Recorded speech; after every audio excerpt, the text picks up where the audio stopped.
నేను తీసే టైంకి ఇద్దరు వచ్చి డిస్టర్బ్ చేసి మళ్ళీ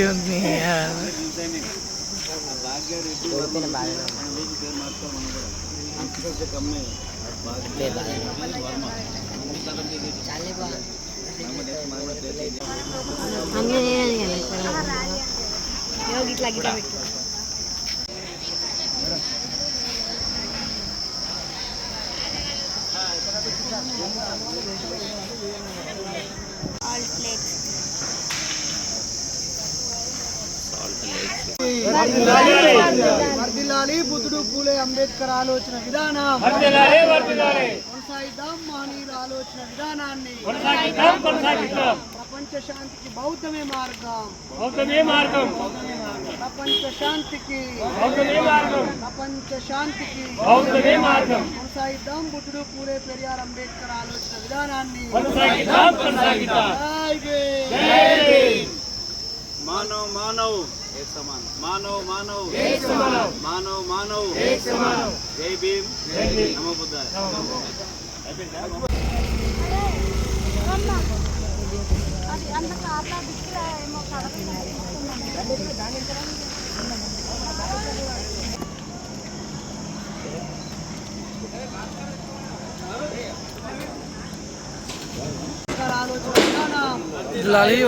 వర్ధిల్లాలి ప్రత్యామ్నాయ సంస్కృతి, వర్ధిల్లాలి ప్రత్యామ్నాయ సంస్కృతి, వర్ధిల్లాలి సత్యశోధ పెళ్లిళ్ళు, వర్ధిల్లాలి బుద్ధిస్ట్ పెళ్లిళ్ళు, వర్ధిల్లాలి మంత్రులను పూజలు లేని పెళ్లిళ్ళు, వర్ధిల్లాలి మత పెద్దలు లేని పెళ్లిళ్ళు, కొనసాగిద్దాం మహనీయుల ఆలోచన విధానాన్ని. జై భీమ్, జై హింసా.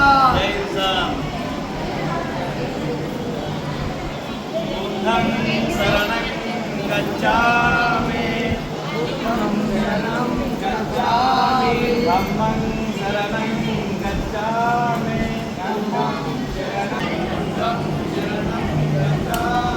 धम्मं शरणं गच्छामि.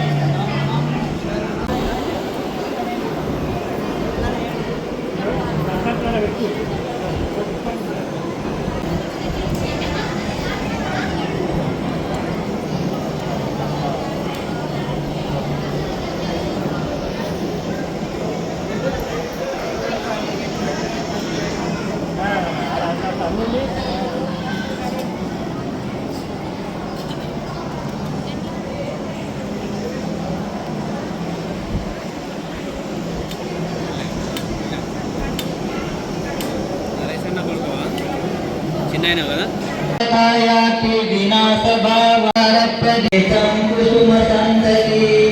పూజయామి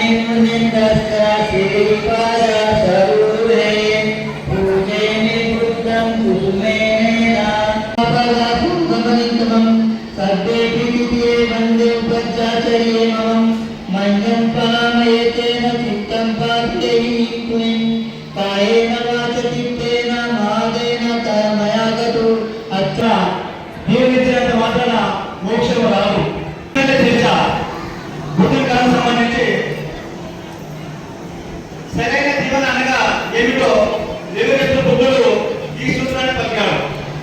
అందరూ వచ్చి సరైన జీవన ఏంటో చెప్పమని ఏదో మంచి అనుకుంటే దాన్ని కొనసాగించడానికి చెప్పడం తప్ప ఇది మూఢనమ్మకంగానే ఇదొక తప్పుగానే దేవుడు గొప్పదేమో దైవం భయపెట్టమని ఇటువంటి భయాలకు దూరం అనుకుంటా మరి చేసినటువంటి పెళ్లి. మరి దీనికి మరి న్యాయ నిపుణులు అంటే ఫిలాసఫీ చేసినటువంటి డాక్టర్ అన్న నరేశన్ గారు మరి యొక్క అమూల్యమైన 5 నిమిషాల సందేశాన్ని ఈ యొక్క పెళ్లి గురించి ఇవ్వాలనుకుంటున్నాం. ఈ పెళ్లి కావడం నిజంగా మరి పెళ్లి కొడుకు పెళ్లి కుమారు మరి వేరే అభ్యర్థి ఎంతమందికి 4 మాటలు ఎంపిక చేసినందుకు మరి పెళ్లి వారికి జయభీములు. అందరం ఒకసారి అందాం జై భీమ్, మళ్ళీ ఒకసారి జై భీమ్. వర్ధిల్లాలి అశ్విని సతీష్ జంట, వర్ధిల్లాలి సతీష్ అశ్విని జంట, వర్ధిల్లాలి రెండు కుటుంబాల అనుబంధం, వర్ధిల్లాలి రెండు కుటుంబాల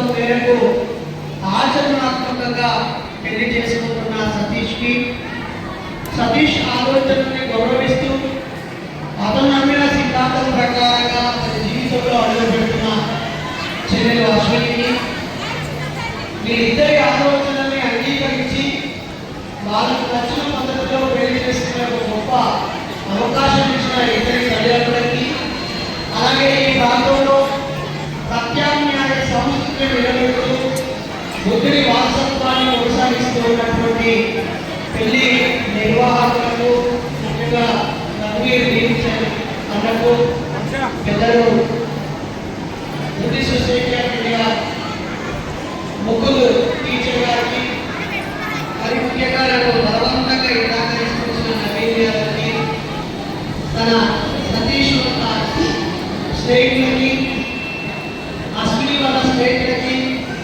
ఇక్కడున్న అంబేద్కరిస్టులకి, బుద్ధిస్టులకి అందరికీ ప్రత్యామ్నాయ సాంస్కృతిక ఉద్యమాలు ఉన్నాయి. ప్రియమైన అంబేద్కరిస్టులారా, మీరు నిజమైన అంబేద్కరిస్టులు కావాలంటే బాబాసాహెబ్ రచనలు చదవాల్సిందే. మీరు నిజమైన అంబేద్కరిస్టులు కావాలంటే బాబాసాహెబ్ చూపిన పద్ధతిలో పెళ్లి చేసుకోవాలి, బాబాసాహెబ్ చూపించిన పద్ధతిలో గృహప్రవేశం చేసుకోవాలి, బాబాసాహెబ్ చూపించిన పద్ధతిలోనే మన పుట్టుక నుంచి చావు వరకు ఉండాలి. మనం చెప్పేది ఒకటి, జీవించేది ఇంకోటైతే మన మాటకి విలువ లేదు, గౌరవం లేదు. ఈరోజు సతీష్ ఎన్నో ఒత్తిడులు వచ్చినా తన బంధుమిత్రులందరూ ఒక 25 ఏళ్ల క్రితము మానవాళ్ళైతే మానదాసని, మాదిగవాళ్ళైతే మాదిగా జంగాలతో పెళ్లి చేసుకునేవాళ్ళు. గడిచిన 30 ఏళ్లలో మనకు కాస్తో కూస్తో డబ్బులు రావడంతో మనమందరం పులిని చూసి నక్క వాకలు పెట్టుకున్నట్టుగా ఇతర మత ఆచారాలను చూసి వాళ్ళ ఆచార వ్యవహారాలని అరువు తెచ్చుకొని పాటిస్తూ ఉన్నాం. మరి ఇక్కడ మన అన్నవాళ్ళు బుద్ధిస్టులు ఇక్కడ పెట్టినటువంటి అన్ని కూడా ప్రకృతి సహజమైనవి. ఈ వీటిని ఎందుకు పెడుతున్నారు అంటే ఇవి ఈ రోజు పూసి రేపు రాలిపోయేది ఉన్నారు. కాబట్టి మన జీవితం కూడా ఇంతే. వీటిని మనకు ఉపయోగించుకునే నష్టం లేదు. మనం తినే ఆహార పదార్థాన్ని వృధా చేస్తూ తొక్కుతూ తలపై వేసుకోవడం కంటే ఇది గొప్పది, అది చెడ్డది అని మనట్లేదు, ఇది అత్యుత్తమమైనది. బుద్ధుడు కూడా అత్యుత్తమ మార్గాన్ని మనకు అందించి వెళ్ళాడు. బాబాసాహెబ్ అంబేద్కర్ గారు చనిపోతూ బుద్ధ అండ్ హిస్ ధమ్మ, బుద్ధుడు అతని మార్గము అనే ఒక పుస్తకాన్ని రచించి రాజ్యాంగం కంటే విలువైన పుస్తకాన్ని మనకు అందించి వెళ్ళాడు. రాజ్యాంగం కేవలం రాజ్యం ఎలా ఉండాలి, హక్కులు ఎలా ఉండాలి, మనకు అన్యాయం జరిగితే ఏం చేయాలో రాజ్యాంగం చెబుతుంది. కానీ బుద్ధ అండ్ హిస్ ధమ్మ పుస్తకము మనకు ఎలా జీవించాలో నేర్పిస్తుంది. దాన్నే రఘువీరన్న మరియు టీచర్ గారు మనకు ఆచరణాత్మకంగా తెలుగులో వివరిస్తున్నారు. ఈ మధ్య చర్చ జరుగుతుంది, ఆయా మత పెద్దలు మాతృభాషలో వాటిని వివరించాలని. ఇదిగో ఇక్కడ చక్కగా పాలి భాషలో వివరిస్తూ తెలుగులో అర్థం చెప్తున్నారు మనకి. ఇక్కడ బుద్ధం శరణం గచ్చామి, ధమ్మం శరణం గచ్చామి, సంఘం శరణం గచ్చామి. అంటే నేను జ్ఞానాన్ని నమ్ముతాను, నేను ఒక మంచి మార్గంలో నడుస్తాను, నేను ఒక సంఘంతో కలిసి ఉంటాను. ఇంతకంటే గొప్ప సందేశం ఏముంటుంది? ఇందాకే పంచశీల చదివించారు, పంచశీల కనుక కనిపిస్తుంది. బాణాన్ని పాక వేరమని, సిద్ధాంతం సమాధి ఆగి, ఆదిత్యదాన వేరమని, ఇవన్నీ అర్థాలేంటి? నేను మందు తాగను అయిపోయా. మందు తాగకపోతే మనం పెన్షన్ కోసం దరఖాస్తు అక్కర్లేదు, గవర్నమెంట్ నుంచి ఏ సబ్సిడీ అక్కర్లేదు, మన ఇంటికి పైసలు ఖర్చు కాకుండా ఒక్కడి దారులు పనిచేస్తే గొడవలు ఉండవు, పోలీస్ కేసులు ఉండవు, నాయకులకు పైసలు పెట్టాల్సిన అక్కర్లేదు, కార్యకర్తల మధ్య గొడవ ఉండదు, మనకు రోగాలు రావు, హాస్పిటల్కి పోవాల్సిన అవసరం ఉంది. సగం రోగాలకి మందే కారణం. మరి బుద్ధుడి మార్గంలో, బాబాసాహెబ్ మార్గంలో మందుకు స్థానం లేదు. దాన్నే పాటిస్తానని చెప్పడం అబ్బాయి వ్యభిచారం చేయడం అంటే మనం పక్క స్త్రీని తప్పుగా చూస్తే ఎంతో తప్పు. భార్యాభర్తల మధ్య గొడవలకు కారణము పెళ్ళైన తర్వాత అమ్మాయి తన పాత స్నేహితుడికి హాయ్ అంటే ఆయన, అబ్బాయి తన పాత స్నేహితురానికి హాయ్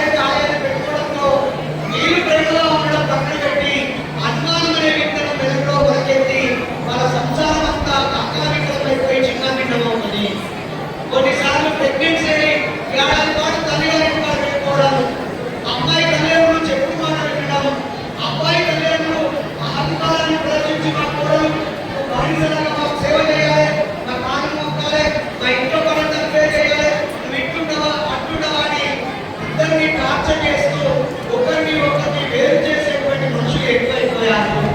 అలాగే అమ్మాయి కూడా అత్తగారింటికి వెళ్ళాక తన తల్లిగారింటి ఉన్న వాతావరణం ఉండదు. దాని కుర్చీలో కూర్చుంటే అమ్మ అన్నం తెచ్చి పెడతాయి, కానీ ఇక్కడ అత్త అన్నం తెచ్చి పెట్టదు. ఈ రోజు నేను కష్టపడ్డా, నా కొడుకును తెచ్చి పెద్ద చేసిన, నా కొడుకు నాకు తెచ్చి పెడుతుందని ఆశపడుతుంది.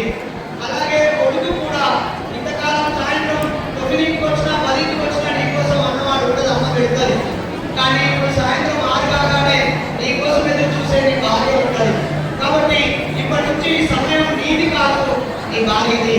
అలాగే ఎంతకాలం ఎంత సంపాదించినా, ఎంత ఎంజాయ్ చేసినా, దావట్లకు పోయినా, ఎక్కడైనా గడిపినా, స్త్రీలకు సహాయం చేసినా, అనవసరమైన బైకులు కార్లు కొనుక్కున్నా ఎంతకాలం నడిచింది. కానీ ఇప్పుడు నీకు తోడు వచ్చింది, రేపు ఇంకో పాప వస్తుంది, ఆ తర్వాత ఇద్దరు నలుగురు అవుతారు, ఆ తర్వాత బండి సరిపోదు, కార్లో వెళ్ళాల్సి వస్తుంది. ఇంతకాలం సినిమాకి వెళ్తే ఒక్కటి ఇక్కడ 100 రూపాయలు 200 అయిపోయింది, ఇప్పుడు భార్యను తీసుకొని వెళ్తావు, ఇప్పుడు షాపింగ్ వెళ్ళాల్సి వస్తుంది, అనేక వస్తువులు కొనియాల్సి వస్తుంది. నిరంతరం నీ భార్యకు స్నేహితురాలిగా, ఒక లవర్గా చచ్చిపోయేలాగా ప్రేమిస్తూ ఉండు. అలాగే అమ్మాయి కూడా అతనే నీ బాయ్ ఫ్రెండ్, అతనే నీ ప్రాణం, నీ జీవితం ఆమెకి, అతని జీవితం నీకు అంకితం. కాబట్టి ఒకరినొకరు ప్రతిరోజు కొత్తగా ప్రేమించుకోండి. ఒకవేళ గొడవలు కోపతాపాలు ఉన్నా, అలకలు ఉన్నా, ఏమైనా చిన్న చిన్న ఇబ్బందులు ఉన్నా రాత్రి 7 గంటల దాకానే కొట్టుకోరు. 7 అయిపోయిన తర్వాత మీరు ఇద్దరు బెడ్రూమ్లోకి వెళ్ళాక అదే మీ ఫస్ట్ నైట్ భావించాలి. ఇక్కడున్న చాలా మంది యువకులు చెప్తున్నాను, ఒక సైకాలజీ డాక్టర్గా, ఒక లాయర్ చదువుతున్న లాయర్గా, ఒక సామాజిక ఉద్యమకారుడిగా ఎన్నో కేసులు చూస్తున్నాము. చేయడం లేదు, పిల్లలు ఉన్నారని, వాళ్ళు కొంచెం కొత్తగా అయ్యారని, లేదా ఇతర కష్టాలు కన్నీళ్ళు ఉన్నాయని, ఏదో ఒక స్నేహం. అదే కుటుంబ వ్యవస్థ చిన్న భిన్నం కావడానికి కారణము. దయచేసి ప్రజలారా, అలాగే చిన్నారి పిల్లలారా, మీరు హాల్లో పట్టుకున్న మీ అమ్మ నాన్నని కలిసి ఉండడం కోసం ప్రయత్నించండి. అలాగే కొట్టిన పెద్ద వయసు పెద్దలారా, మీరు మీ వయసు అయిపోయిందనో, మీ భార్యపై కోపం ఉందనో, మీ భర్త ఏదో ఒకసారి కొనుగోలు చేసేదనో, తాగొచ్చాడనో, ఇంకేదైనా డబ్బు ఇచ్చి మోసపోయాడనో, నీవు ఆయన దూరం పెట్టడానికి కారణం ఎత్తితే నీ అంత చెడ్డది ఇంకొకటి లేదు. అలాగే భార్య దగ్గర నువ్వు దాపరికం చేసావు అంటే నువ్వు మోసం చేస్తున్నట్టు. నీకోసమే జీవితం అంతా ఇచ్చేది చూసే భార్యకి మోసం చేయడం భర్త యొక్క ధర్మం కాదు. ఆ రోజు బుద్ధుడు తన జీవితాన్ని మొత్తం త్యాగం చేసి జ్ఞానాన్ని పొంది మనకి గొప్ప మార్గాన్ని చూపించాడు. బాబాసాహెబ్ తన జీవితాన్ని త్యాగం చేసి ఆ రమాబాయి సహకారంతోనే మనకి ఇంత అవకాశాన్ని ఇచ్చాడు. పూలే దంపతులు కూడా వాళ్ళ జీవితాన్ని ప్రారంభించారు. కాబట్టి ప్రజలారా, మీరు మీ పిల్లల కోసమైనా మీకున్న కోపతాపాలు త్యాగం చేయాలని, అలాగే ఈగోను పక్కన పెట్టాలని, కొట్టుకోవడం, తిట్టుకోవడం, పిల్లలకు నోరు జారడం చేయొద్దని, గొప్ప బతుకు బతకాలని మనసారి మిమ్మల్ని కోరుతూ, మరి సతీష్ అశ్వినిల జంట ఈ ప్రాంతానికి ఎంతో ఆదర్శం. బుద్ధుడు చెప్పిన మార్గంలో వాళ్ళు పెళ్లి చేసుకుంటున్నారు. ఇక్కడ ఉన్న ప్రతి యువతి యువకులు ఈ రకమైన పెళ్లి చేసుకోవాలని మీ అందరినీ మనసారా కోరుతున్నాను. ఇలాంటి పెళ్లిలు కాకుండా ఆత్మలను నమ్మి, పునర్జన్మలను నమ్మి, స్వర్గాలను నమ్మి, నరకాలను నమ్మి మీ పెళ్లిని ఎప్పుడో దేవుడు డిసైడ్ చేయరు. మీ మనసులో ఏ అబ్బాయిని చూస్తే ఈ అబ్బాయి నా లైఫ్ టైం ఉంటే బాగుండడం, ఏ అబ్బాయిని చూస్తే ఇతను నాకు తోడుగా ఉంటే బాగుండడం, అక్కడ పుడుతుంది ప్రేమ. కాబట్టి ఆ ప్రేమను కాపాడుకోవాలని మనసారా కోరుతూ, ప్రతి అంబేద్కరిస్తూ తమ పెళ్లిని జ్ఞానాన్ని పంచే సభలుగా మార్చుకుంటే మనకి ప్రత్యేక సభలు సమావేశాలు అక్కర్లేదు. ఇది ఒక సాంస్కృతిక విప్లవం వైపు వెళ్ళాలని మనసారా కోరుతూ, నన్ను ఈ పెళ్లిలో భాగం చేసినందుకు, నాకు మాత్రం చెప్పే అవకాశం ఇచ్చినందుకు పెళ్లి నిర్వాహకులకి, నూతన దంపతులకి కృతజ్ఞతలు తెలియజేస్తూ, జై భీమ్ తెలియజేస్తూ ముగిస్తుంది. జై భీమ్, జై కిసాన్, జై భీమ్, జై కిసాన్. మానవతానికి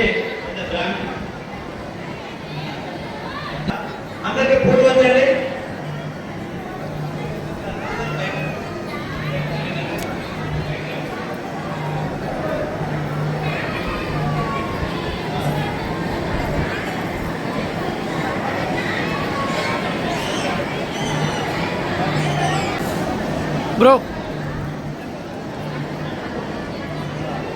బ్రో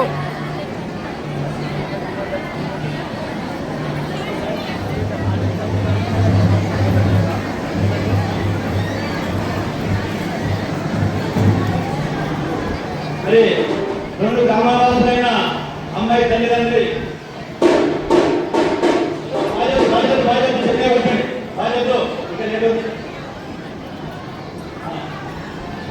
సతీష్ అశ్విని మరియు ఎవరు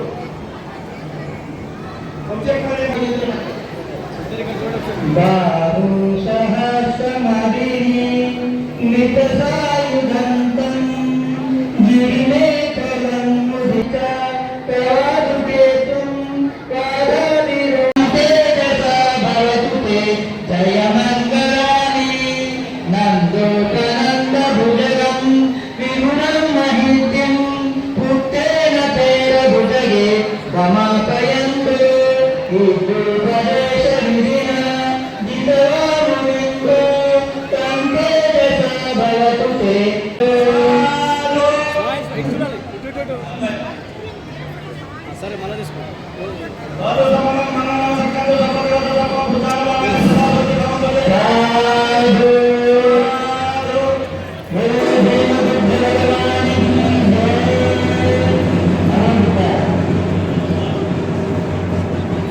బుద్ధిని మార్గమేది కానీ ఈ ప్రాంతంలో కొత్తగా బుద్ధిస్ట్ పద్ధతిలో పెళ్లి చేసుకోవాలనుకుంటున్నారు. సతీష్ మరియు అశ్వినులకు పెళ్లి రోజు శుభాకాంక్షలు. వీళ్ళు ప్రతి ఒక్కరికి ఆదర్శంగా ఉంటూ భార్యాభర్తలు ఎలా ఉండాలో మనందరికీ తెలియజేసే విధంగా వాళ్ళు నూతనంగా కొనసాగించాలని నేను మనస్ఫూర్తిగా కోరుకుంటున్నాను. ఇక్కడికి వచ్చిన పెద్దలందరికీ చిన్నలకు మీరు ఒక మార్గదర్శకం కావాలని వీరిని మేము ఆశిస్తున్నాము. Thank you very much. Happy marriage.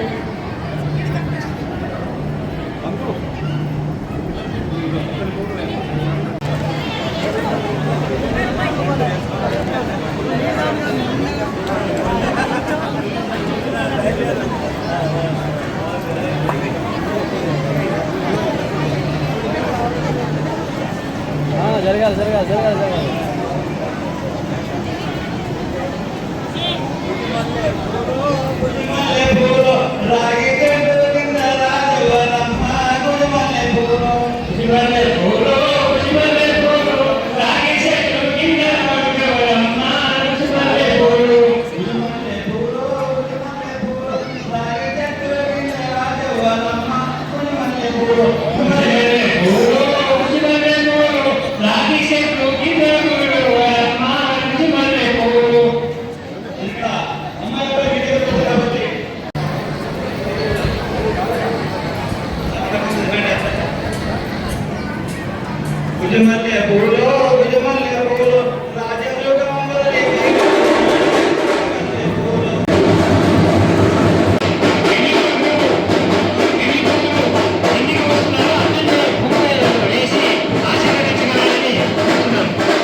Yes ready సరిసన అమ్మాయి తల్లిదండ్రులు అబ్బాయి తల్లిదండ్రులు కాన్సెప్ట్ ఎందుకు ముందరండి.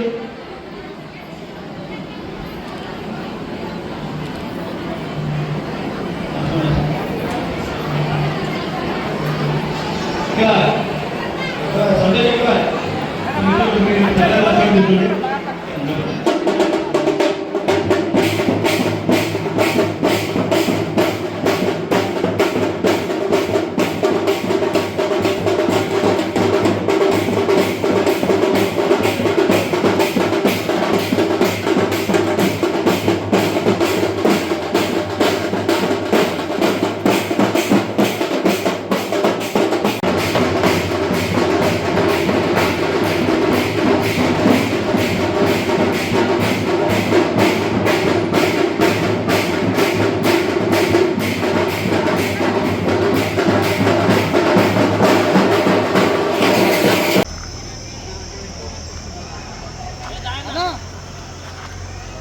ये फोटो फोन नहीं दे